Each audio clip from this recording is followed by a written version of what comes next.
Para sahabat, 5 bungkus governance sudah saya buka, sudah saya uraikan, dan tentu masih ada sisi lain yang perlu dielaborasi dalam governance. Kali ini saya akan berbicara tentang relevansi dan refleksi secara kritis atas governance. Dan ini bagian dari kristalisasi terhadap apa yang sudah saya buka dalam 5 bungkus. Dari sisi relevansi tentu ada banyak sisi yang menarik. Pertama, governance berguna sebagai kerangka kerja analitis. Jadi sebagai epistemologi atau sebagai teori agar kita itu tidak mudah tergelincir dengan jimat atau mantra good governance. Ini betul-betul mantra, baik secara empirik yang itu diterapkan sebagai cara kita menjalankan pemerintahan, entah itu memasukkan asas-asas penyelenggaraan pemerintahan yang baik di dalam administrasi pemerintahan, kemudian juga bagaimana pendekatan pemberdayaan masyarakat melalui kelompok-kelompok masyarakat yang mengabaikan desa misalnya, atau istilahnya itu program pemberdayaan yang masuk ke dalam desa melalui desa tetapi tanpa desa. Demikian juga dengan pendekatan di dalam pelayanan publik, entah itu satu atap, kemudahan izin dan sebagainya. Itu semuanya governance. Dan kemudahan izin ini menjadi satu hal yang menarik tapi juga kontroversial. Maknanya mudah dalam pengertian ini untuk menembus birokrasi yang sulit, birokrasi yang menggunakan izin itu untuk mengontrol dan sekaligus juga untuk rente gitu. Tetapi kemudahan dalam perizinan juga menimbulkan masalah pada sisi kepentingan publik. Maknanya izin bukan dalam pengertian sebagai keadilan dan kepastian, tetapi disederhanakan menjadi kemudahan. Sehingga kemudahan ini bisa merongrong atas prinsip keadilan atau kepentingan publik. Yang penting izin itu mudah gitu. Jadi ini serba salah kaprah. Di satu sisi kalau kita hidup dalam masyarakat yang birokratik itu izin itu ngeri. Tapi kalau kita dengan kerangka yang governance, ya izin itu menjadi sesuatu yang sangat mudah, yang bisa mengurangi makna kontrol negara untuk kepentingan publik maupun keadilan sosial. Dan itu pada sisi empirik, kemudian pada sisi konseptual atau pada sisi keilmuan, good governance itu sebagai jimat atau mantra yang dihafalkan oleh para peneliti yang dilihat misalnya pada sisi efektivitas, pada sisi kinerja. Jadi komponen-komponen atau indikator dalam good governance itu digunakan untuk benchmark atau menjadi tolok ukur. Kalau nggak sesuai dikatakan bad governance. Jadi ini penelitian yang sangat positifis, yang tidak melihat secara utuh terhadap fenomena yang dinamis dan beragam. Jadi ini maknanya pertama itu, governance itu berguna sebagai kerangka kerja analitis sehingga kita perlu mencari yang lebih analitis, bukan sekedar menggunakan indikator untuk diterapkan. Analitisnya tentu saja kan ada dinamika. Misalnya kita melihat interaksi antara swasta dan pemerintah lalu masyarakat. Kalau kita melakukan penelitian secara empirik kan dinamika itu sangat menarik ya. Interaksi di antara tiga itu kan sangat menarik. Sehingga tidak bisa hanya kita baca dengan mantra atau dengan jimat good governance. Saya juga sudah banyak berbicara tentang good governance. Video saya sebelumnya sudah melakukan pelucutan terhadap konsep ini. Entah itu good governance itu tidak mencerahkan, tapi justru mengaburkan. Atau dalam bahasa Profesor Cornelius Lay, good governance itu merupakan sebuah solusi seragam di antara masalah yang beragam dari Afrika sampai Indonesia, tetapi tidak membawa akibat apapun. Yaitu artinya kan itu hanya industri aja, hanya proyek aja good governance itu, tapi menjadi mantra. Nah, ketika dia menjadi proyek, menjadi mantra, lalu membuat orang sibuk, lalu kan yang hakikatnya yang hilang. Itu yang jadi masalah. Itu tentu akan membawa dampak yang tidak menarik lah, dampak yang buruk bagi tujuan konstitusi atau membuat pemerintah yang lebih demokratis atau negara hukum yang demokratis. Itu yang pertama ya. Kemudian yang kedua, governance itu sebagai jembatan di antara ilmu politik, administrasi publik, ekonomi, dan yang relevan. Jadi poin yang mau saya katakan bahwa governance itu tidak hanya berguna untuk memukul pemerintah. Ya, jadi dari pemerintah ke tata pemerintahan atau tata kelola, pemerintah dipukul. Tetapi juga penting menggunakan governance itu untuk memukul ekonomi juga, memukul pasar. Para sarjana ekonomi itu paling getol dan itu punya titik temu dengan governancer, para pengembang governance. Itu mereka memukul pemerintah, misalnya dengan konsep kegagalan pemerintah. Ya, padahal yang gagal bukan hanya pemerintah, tapi juga pasar. Kenapa begitu? Karena para sarjana ekonomi yang berhaluan liberal dan neoliberal itu kan artinya pemerintah jangan jadi pemain yang memonopoli. Pemerintah jangan terlalu banyak campur tangan, kalau pasar sudah jalan ya sudahlah gitu. Nah, pada akhirnya pemerintah juga tidak banyak campur tangan terhadap dunia pasar yang mengerikan.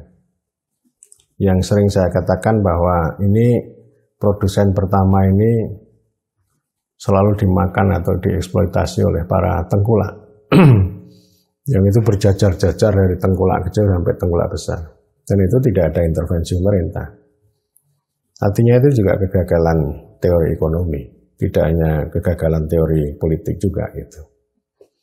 Nah, oleh karena itu governance itu untuk melihat ini ya. Jadi bagaimana membuat interseksi, membuat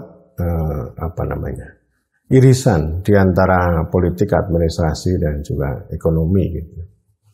Sehingga ini bisa membuat pemerintah itu menjadi lebih bukan terlalu birokratik gitu.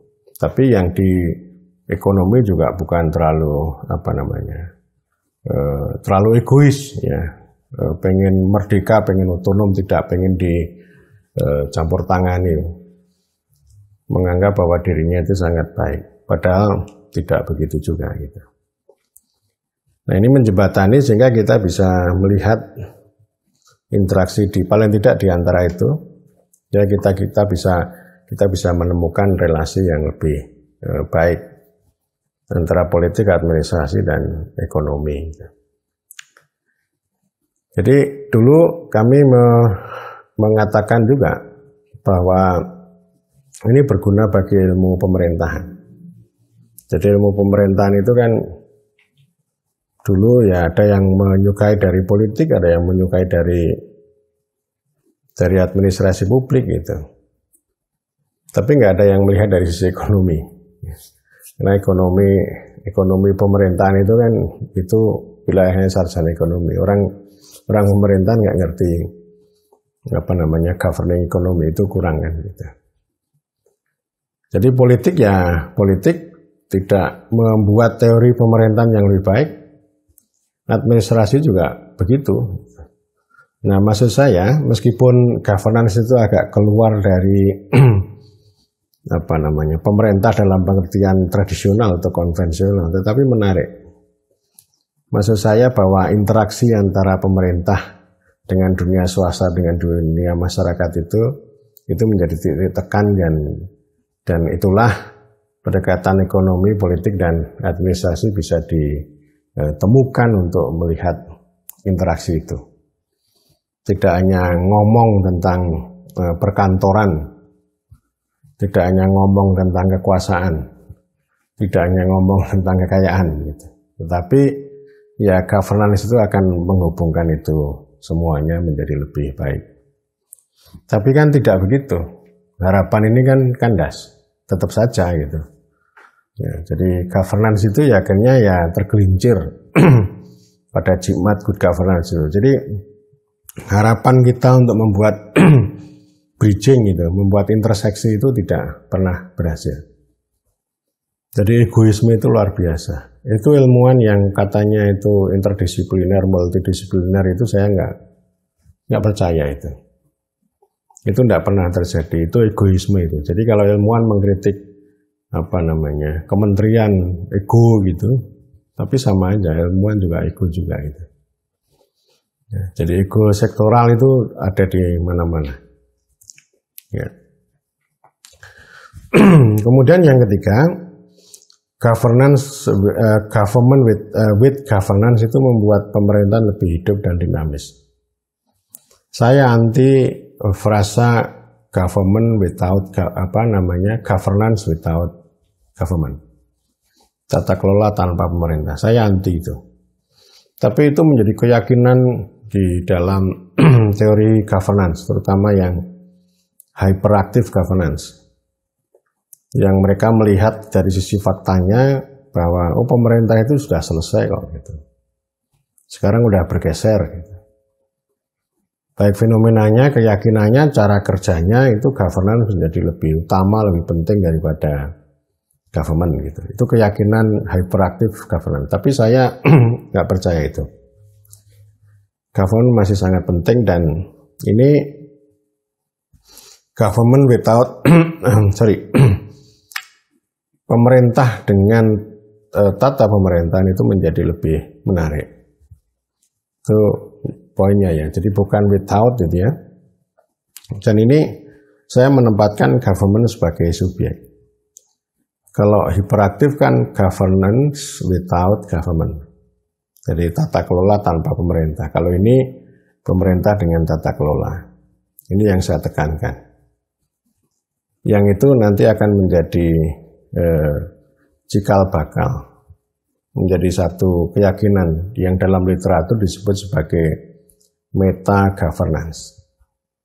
Jadi governance yang lebih tinggi, yang lebih besar gitu, meta. Pada level empirik, saya menyukai konsep kolaborasi. Misalnya di dalam transformasi ekonomi desa, yang terus-menerus saya katakan, ekonomi gotong royong lah, kalau bahasa asli kita. Kalau bahasa sosiologisnya ekonomi solidaritas. Kalau bahasa governance itu namanya ekonomi kolaboratif. Ekonomi kolaboratif, ekonomi solidaritas, ekonomi gotong royong. Yang itu sekarang saya terus suarakan. Jadi konsepsinya kalau kita mau mendorong transformasi ekonomi yang lebih maju, lebih kuat, lebih mandiri, kuncinya korporasi rakyat, kemudian konsolidasi desa, ketiga proteksi negara, dan keempat kolaborasi swasta. Jadi artinya begini, kolaborasi itu tidak semata-mata investasi yang model konvensional, tapi harus berkolaborasi dengan para pelaku lokal yang diorganisir oleh desa. Yang ini saya kira sudah saya sampaikan dalam video Daya Ungkit Ekonomi Desa. Tetapi poin saya itu tadi ya, ini namanya ekonomi gotong royong. Itu pendekatan governance. Kemudian secara konseptual ini ada argumen yang menarik dari ini ya, dari Gary Stoker tahun 2019. Tata pemerintahan atau tata kelola atau governance itu dapat menawarkan kedalaman pada praktek demokrasi di luar yang disediakan oleh pemilihan berkala dan wewenang pemerintahan perwakilan. Itu memang menarik ya. Jadi artinya ada ruang-ruang yang lebih dinamis tadi ya, termasuk yang pendekatan kolaboratif tadi. Bukan berarti bahwa demokrasi formal gitu pada pemerintah perwakilan itu dilucuti. Maksud pengertiannya ini kan itu menambah gitu ya. Governance itu menambah, sama juga tadi ya. Governance itu menambah pemerintah menjadi lebih hidup. Governance menambah demokrasi perwakilan menjadi lebih menarik. Tapi ini dalam pengertian meta governance, bukan hyperactive governance. Nanti suatu saat saya akan buat video juga mengenai meta governance. Dan ini siapa namanya, Stoker ini kan mengutip ya, apa? Ini menarik juga nih. Buku yang ditulis oleh Stephen Bell dan Andrew Henmore. Rethinking Governance, The Centrality of the State in Modern Society, tahun 2009. Nanti buku ini juga akan saya review secara khusus. Tapi ini sengaja saya hadirkan di sini karena dia dikutip oleh si Gary Stoker. Ya, jadi ini dua orang ini, Bell dan Henmore gitu. Mereka bilang bahwa beberapa masalah mengganggu pemikiran kontemporer tentang governance. Mereka menunjuk dari berbagai definisi yang sering tidak jelas dan membingungkan, hingga asumsi bahwa strategi tata kelola jaringan dan pasar itu mewakili upaya pelemahan negara untuk mempertahankan kendali. Jadi yang ngomong ini kan dua sisi kan. Yang ngomong governance itu susah dipahami. Kemudian yang anti governance itu mengkritik bahwa governance itu hollowing out the state, melemahkan negara.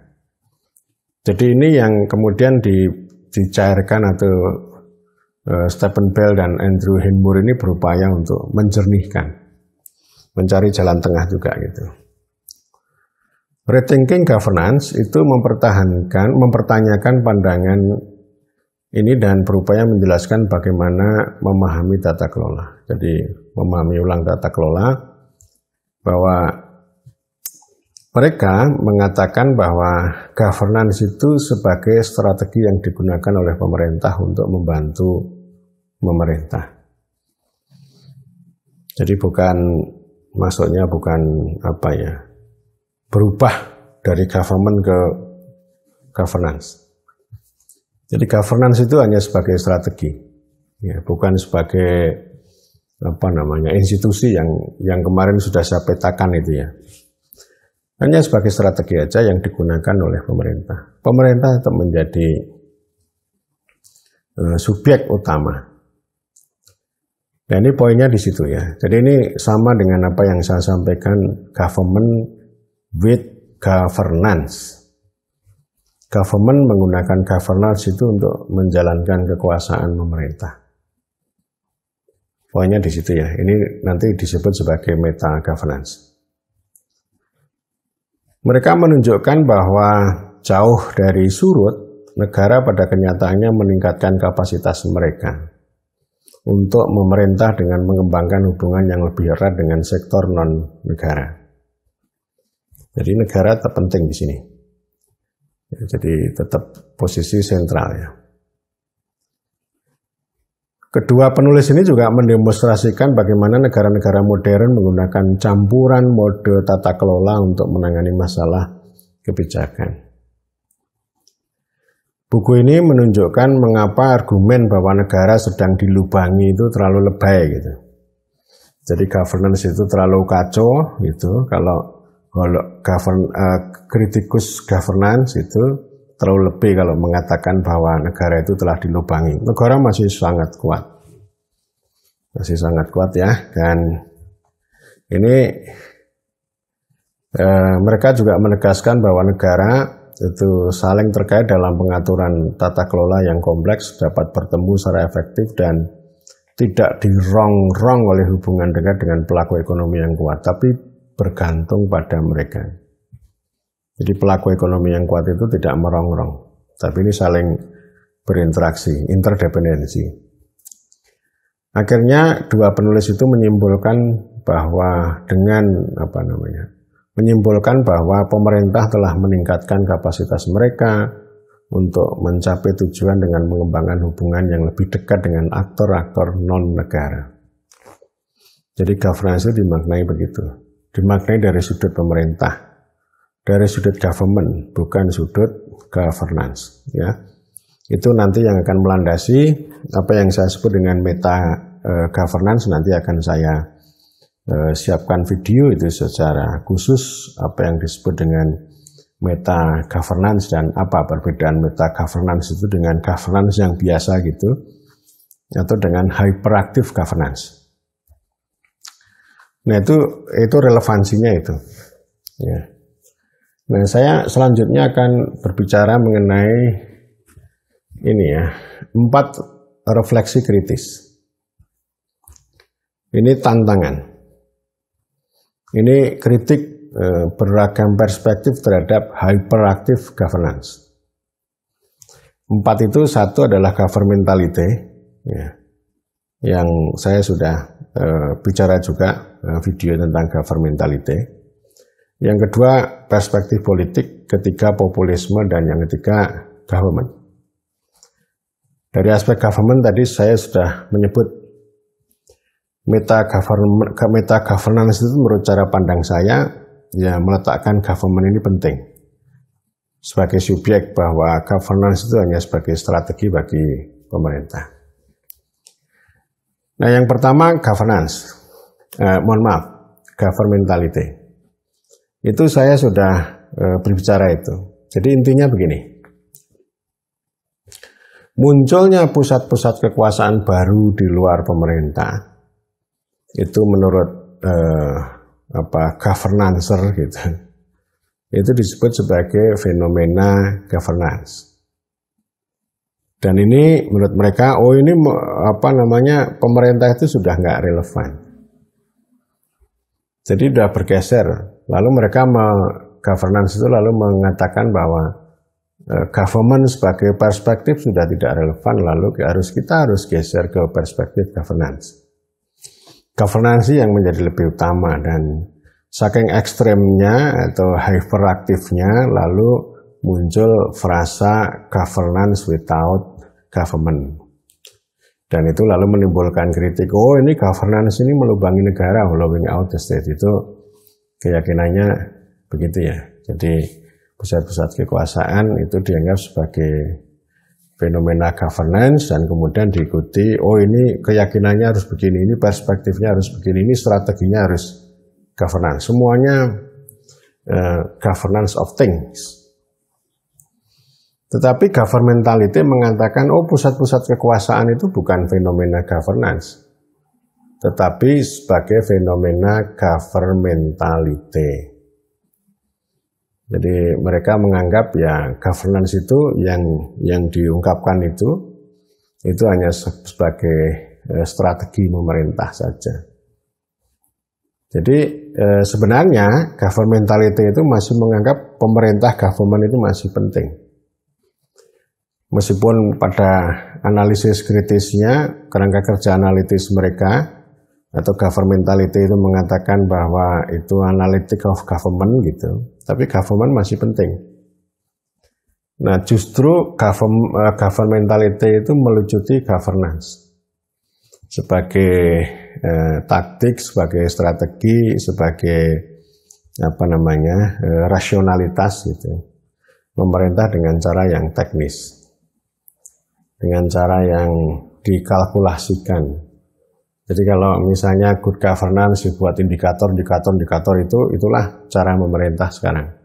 Jadi bukan dengan politik, melainkan dengan teknis. Dengan governance itu begitu. Jadi ini sudah banyak, dan sekarang ketika orang para ilmuwan itu mengkritik governance itu, termasuk mengkritik neoliberalisme, itu biasanya menggunakan sudut pandang governmentality. Ini saya sudah banyak berbicara di situ.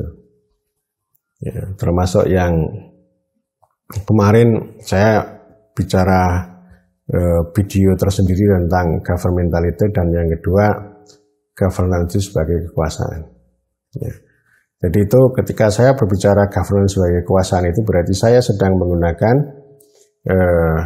governmentality untuk menantang governance. Ya. Jadi itu yang pertama ya. Ketiga, tantangan governance itu dari populisme. Populisme itu sudah mengejala di banyak tempat, termasuk presiden kita Joko Widodo itu juga populis. Populis itu tentu macam-macam, tapi yang paling lazim itu populis kerakyatan, karena populisme ini kan sering dianggap sebagai demagog gitu ya, yang memobilisasi rakyat, entah atas nama kepentingan nasional atau kepentingan kedaulatan rakyat, atau seperti Donald Trump itu dengan spirit Make America Great Again. Jadi Trump ini disoroti sebagai sosok populisme yang mengutamakan aspek kerakyatan dan kebangsaan Amerika.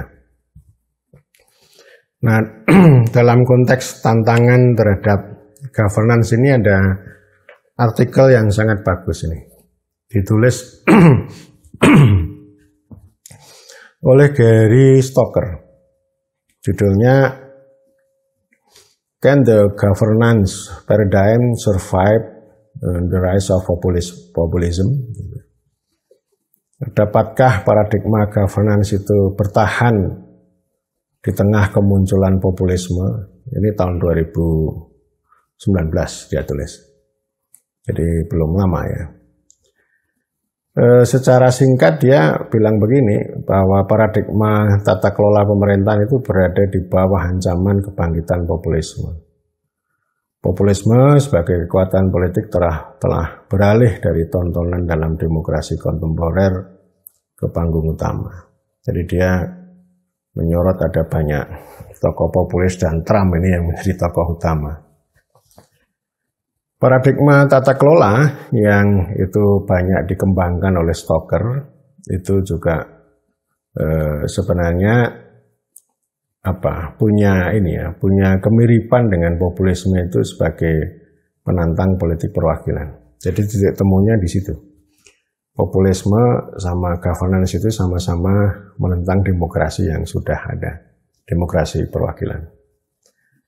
Namun lintasan kedua tantangan tersebut sangat berbeda, sehingga akan menjadi jelas bahwa populisme tidak hanya menantang demokrasi perwakilan, tapi juga mengancam paradigma governance. Ya. Jadi kalau governance menantang demokrasi perwakilan, dia tidak mungkin menantang ini ya, belum mungkin ya, sedang berupaya keras ini untuk menantang populisme. Tapi kalau populisme itu pasti menantang demokrasi perwakilan dan menantang governance. Dan nanti pada ujung saya akan sampaikan mengapa populisme ini muncul dan sebagai bentuk serangan terhadap governance. Pemikiran populis itu menolak pemahaman tentang bagaimana pemerintahan bekerja yang terletak di jantung paradigma tata kelola. Dan logika pemerintahan populis memusuhi dua instrumen paradigma yang disukai oleh governance, yaitu penggunaan pasar dan jaringan yang lebih besar. Jadi jaringan dan pasar yang menjadi fitur utama governance itu diserang oleh populisme. Ya. Bentuk-bentuk populisme modern tidak mengusulkan untuk menghapuskan pemilihan umum yang bebas atau memasang kediktatoran. Jadi apa sebenarnya? Populisme itu ya tetap aja mengikuti pemilihan umum dan tidak menjadi diktator sebenarnya. Sebaliknya populisme itu meminta sebuah demokrasi yang memberikan apa yang diinginkan rakyat. Jadi sering mengatakan kata rakyat. Itu yang diyakini untuk menyuntikkan pada demokrasi perwakilan. Ya, termasuk misalnya kalau Presiden Joko Widodo itu kan melihat bahwa problem di Indonesia ini kan hambatannya terletak pada birokrasi dan teknokrasi dan regulasi. Beliau banyak berbicara tentang rakyat, belusukan, ya ini kan begini nih, ini kan gurita birokrasinya ini. Lalu beliau belusukan langsung menuju ke rakyat, itu namanya populisme ya. Jadi bagaimana membuat pemerintahan itu menjadi lebih dekat pada rakyat. Ya. Meskipun populisme itu tidak akan pernah berhasil mentransformasikan dari rakyat menjadi warga. Populisme menemukan suaranya yang modern dalam menantang praktek pemerintahan dalam demokrasi kontemporer. Ya. Jadi ini ada banyak, misalnya populisme juga anti-elitisme, termasuk anti kediktatoran juga, tapi juga anti pluralisme dan demokrasi perwakilan. Jadi yang elit dilawan oleh populisme, yang sangat majemuk pluralisme juga dilawan. Bukan pluralisme agama maksud saya, tapi pluralisme dalam tradisi Amerika itu loh, banyak kelompok-kelompok kepentingan, banyak pelobi, banyak kelompok penekan, banyak pemain-pemain politik itu yang itu tidak disukai oleh populis ya. Itu. Ya, jadi intinya beginilah, populis itu mengkritik elit dan mengambil sikap menentang anggapan yang direbut oleh elit dari kontrol demokrasi rakyat. Ya, itu ciri khasnya begitu.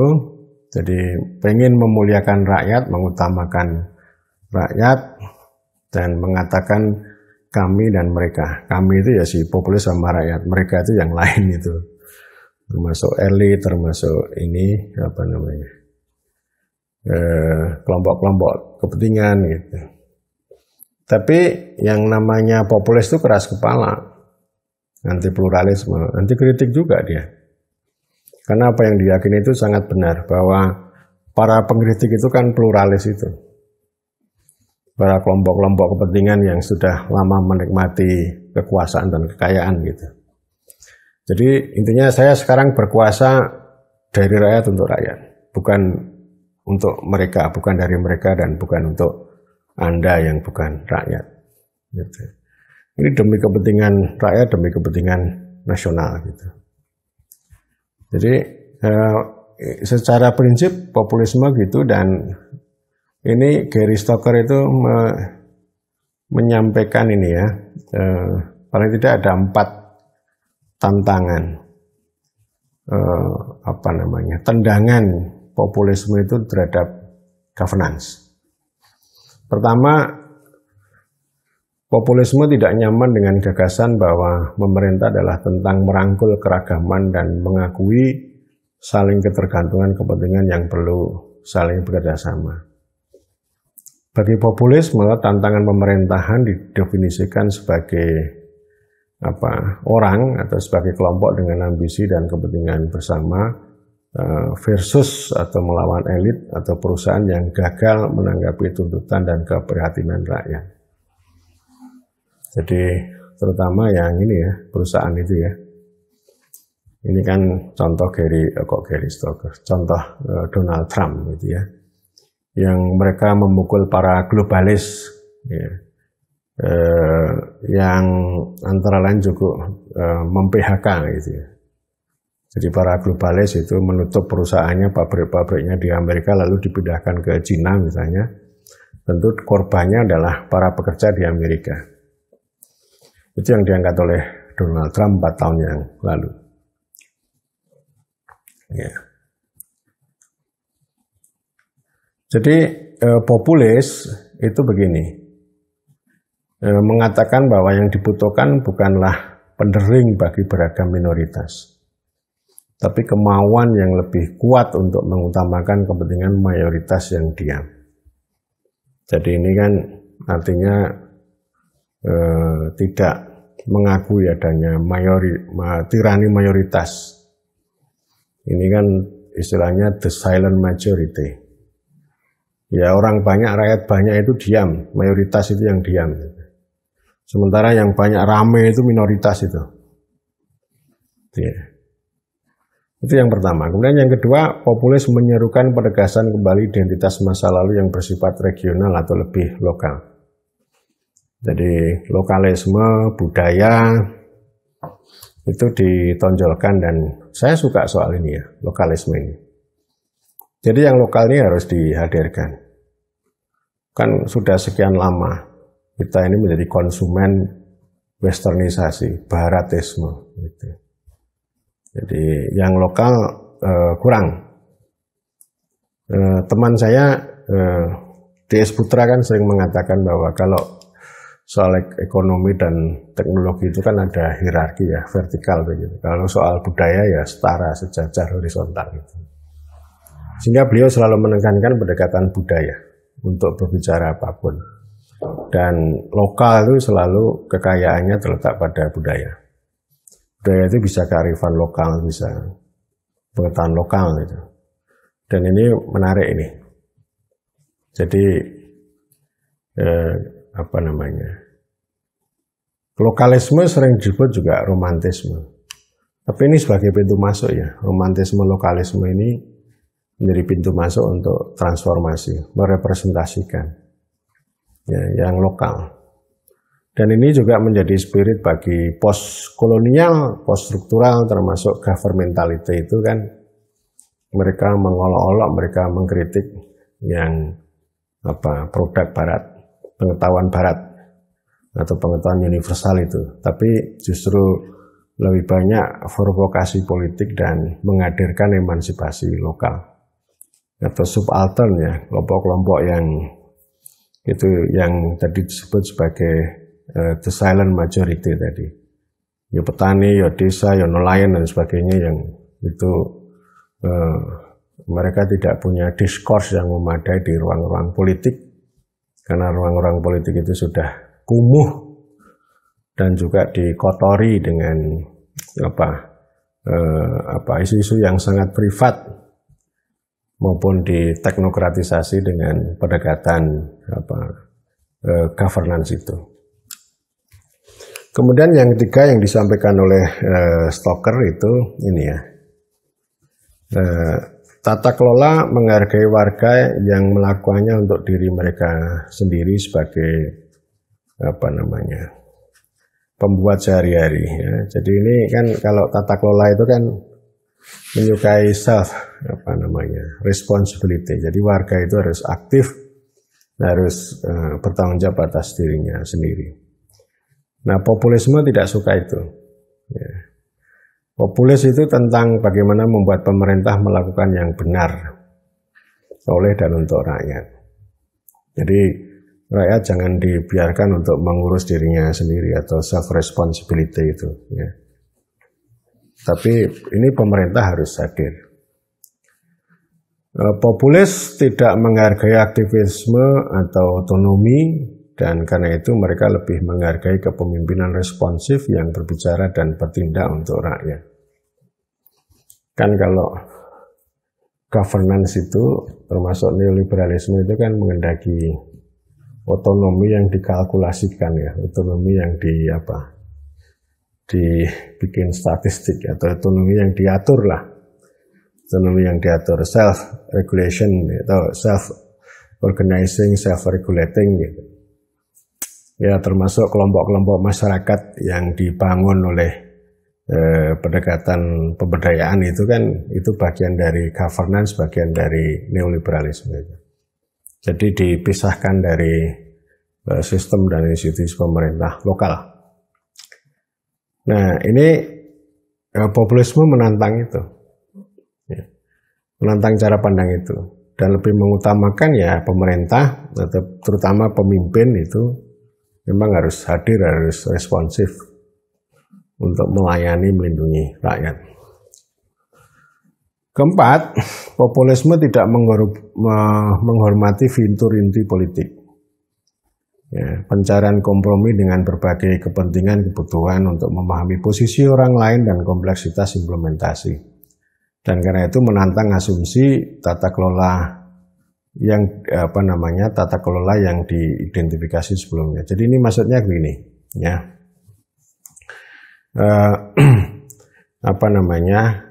Tata kelola itu meyakini tentang praktek politik yang lebih fleksibel, lebih cair, ya. Kompromi, kan kalau orang berkolaborasi, bernegosiasi kan lalu kompromi gitu. Nah itu populisme nggak suka gitu, nggak suka kompromi itu. Nah sebaliknya populisme mengatakan bahwa ketika rakyat berbicara, pemerintah harus bertindak untuk memenuhi keinginan mereka. Poinnya di situ. Jadi bukan berkompromi dengan elit, ya, baik elit politik maupun elit ekonomi, tapi yang penting adalah rakyat, gitu ya.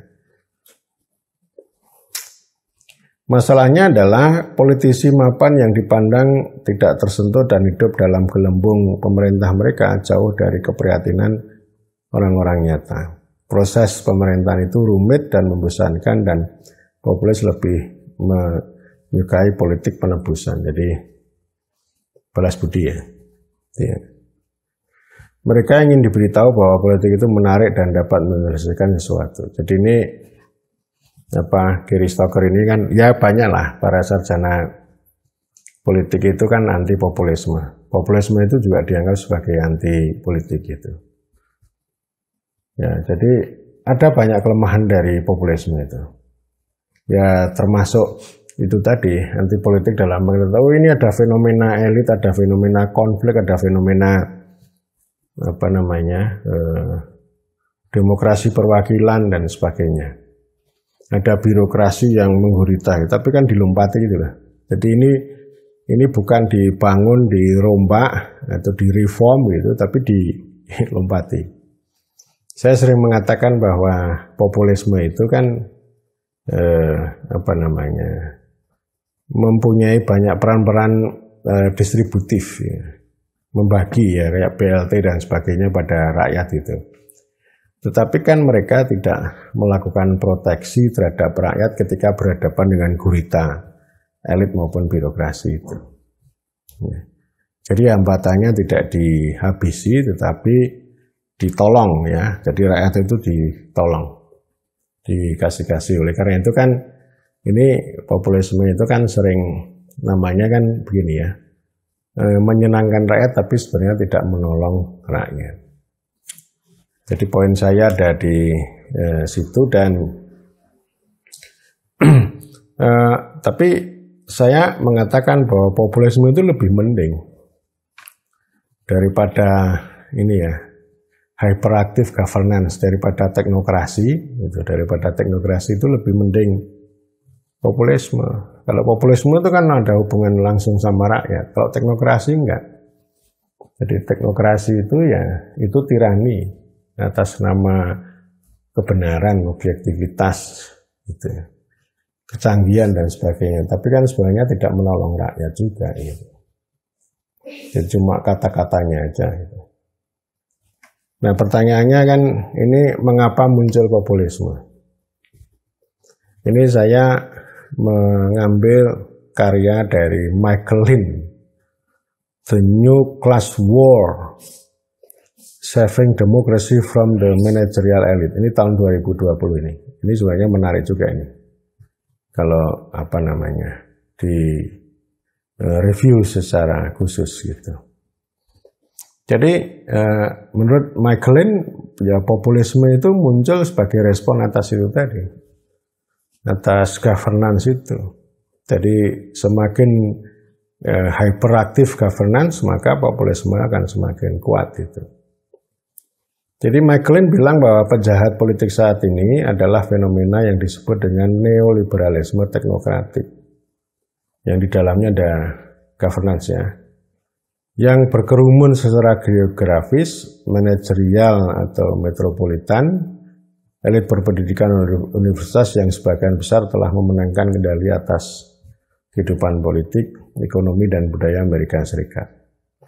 Jadi ini konteksnya di Amerika Serikat, tetapi ini kan fenomena menyebar juga, ya, fenomena dominasi atau apa namanya, privilege, ya, elit manajerial atau neoliberalisme teknokratik ini kan menjadi fenomena umum di belahan dunia yang ikut bergabung dalam globalisasi. Lin juga mengingatkan neoliberalisme teknokratik atau kelas menengah budaya pemilih istimewa, kelas manajerial itu tadi ya, manajerial, dan demagogik, populis demagogik seperti Trump adalah jalan ke tujuan autokratis yang sama. Jadi kan kalau kaum manajerial elit itu kan anti kelas pekerja ya. Jadi mereka menang. Mereka bisa mampu mengendalikan dan memenangkan pertarungan melawan kelas pekerja. Kaum manajerial itu ya tadi ya. Nah, pada akhirnya Michael Lin bilang bahwa populisme demagogik adalah gejala, neoliberalisme teknokratik adalah penyakit, pluralisme demokratis adalah obatnya. Jadi kalau hanya populisme itu hanya gejala aja, ya. Tapi justru neoliberalisme teknokratik, governance dan sebagainya itu penyakit yang akut, ya. Dan oleh karena itu kan ini harus ditantang terus-menerus ini. Kalau di Indonesia penantangnya jarang banget. Ini kan dirayakan gila-gilaan ini, ya. Yang namanya teknokrasi, governance ini kan satu kutub nih. Terus kemudian kutub yang lain kan demokrasi sama politik itu. Ya, ini yang ketiga, terus kemudian yang keempat itu ini ya, tantangan dari pemerintah. Ini jarang ini. Belum banyak digulirkan ya. Konsep kuncinya adalah bringing government back in. Saya pernah mengulas itu, tapi belum sampai pada inti apa yang disebut dengan government back in. Tapi poin saya kan tadi ya, repolitisasi ilmu pemerintahan, rekonstitusi ilmu pemerintahan, dekolonisasi ilmu pemerintahan. Jadi poin yang saya sampaikan kan karena pemerintahan selama ini kan ada kabut tebal kedaulatan yang datang dari kolonialisme. Termasuk arus utama ilmu pemerintahan ya, dalam bentuk manajemen pemerintahan maupun tata kelola pemerintahan itu saya sebut sebagai kabut tebal, yang itu memang harus dikaji ulang, disingkirkan. Ini ada karya yang menarik, ditulis oleh Giliberto Capano, orang Italia, Michael Howlett dan Michael M. Rames. Judul artikelnya Bringing Government Back In, dengan subjudul Governance and Governing and Comparative Policy Analysis tahun 2015.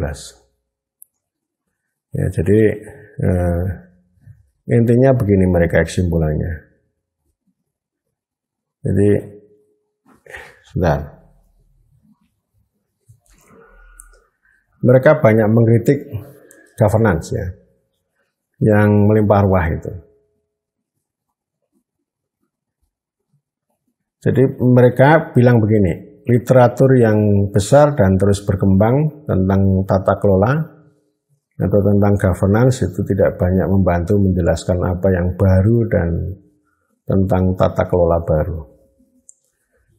Mereka bertanya apakah ini menunjukkan keputusan yang bersih dari institusi dan proses di masa lalu, atau hanya mencatat bermacam-macam perubahan instrumen yang diperlukan bagi pemerintah untuk beradaptasi dengan perubahan kondisi sosial ekonomi.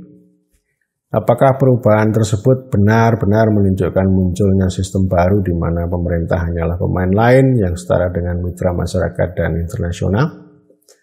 Lebih mendasar, apakah tata kelola merupakan kerangka normatif yang mencerminkan harapan dan keinginan mereka yang memilih pemerintahan yang lebih kecil, atau deskripsi empiris dari realitas yang ada? Jadi mereka melakukan survei ya, yang ada di lapangan sebagai pengantar artikel ini ya. Jadi dia ini dan ketiga orang itu akhirnya mengambil kesimpulan begini.